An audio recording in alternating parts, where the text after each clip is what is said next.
Hi guys, my name is Garrett Kiesel and I'm going to be a rising sophomore on the Bucknell men's swim and dive team. So today I picked out one of my childhood favorite books, Caps for Sale, A Tale of a Peddler, Some Monkeys, and Their Monkey Business. So let's get started. Cap for Sale.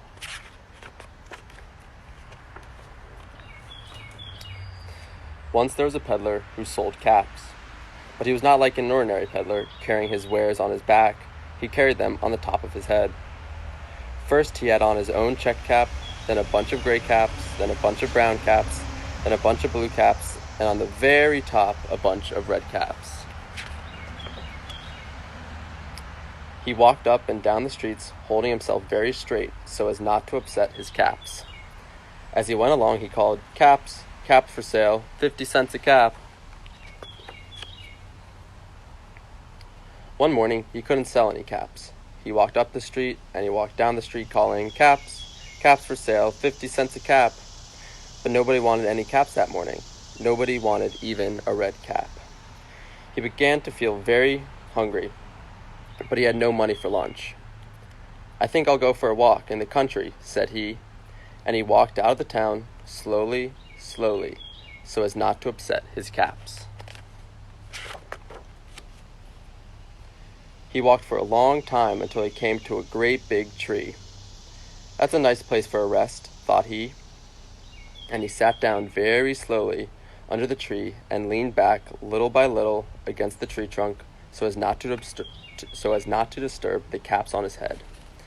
Then he put up his hand to feel if they were straight.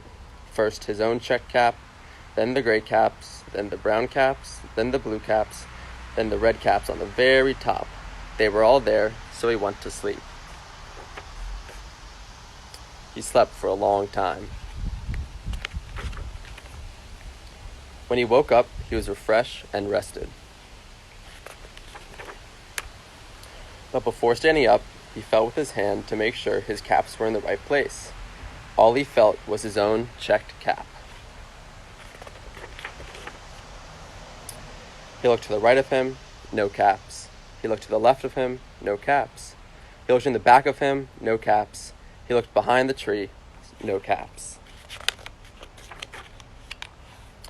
Then he looked up in the tree, and what do you think he saw? On every branch sat a monkey. On every monkey was a gray, or a brown, or a blue, or a red cap. The peddler looked at the monkeys looked at the peddler. He didn't know what to do. Finally, he spoke to them. "You monkeys, you," he said, shaking a finger at them. "You give me back my caps." But the monkeys only shook their fingers back at him and said, "Tss, tss, tss." This made the peddler angry. So he shook both hands at them and said, "You monkeys, you give me back my caps." But the monkeys only shook both their hands back at him and said, "Tss, tss, tss." Now he felt quite angry. He stamped his foot and he said, "You monkeys, you better give me back my caps." But the monkeys only stamped their feet back at him and said, "Tss, tss, tss." By this time, the peddler was really very, very angry. He stamped both his feet and shouted, "You monkeys, you must give me back my caps." But the monkeys only stamped both their feet back at him and said, "Tss, tss, tss." At last he became so angry that he pulled off his own cap, threw it on the ground, and began to walk away. But then each monkey pulled off his cap, and all the gray caps, and all the brown caps, and all the blue caps, and all the red caps came flying down out of the tree. So the peddler picked up his caps and put them back on his head.